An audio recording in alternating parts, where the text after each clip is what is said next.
Біз отбасылық портретті құрастырып жатырмыз. Жалдамалы баспана және жеңілдетілген ипотека шеңберінде мемлекеттік қолдау шараларына қатысу үшін мәліметтер жаңартылған болуы тиіс. Браузерді ашып, іздеу жалағына өркен.отбасыбанк.kz сайтының мекен-жайын теріңіз.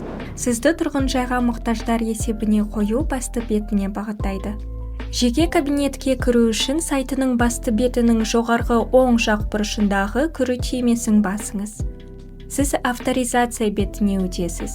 Әрі қарай авторизация бетінде ЭЦХ сертификатын таңдау түймесін басыңыз.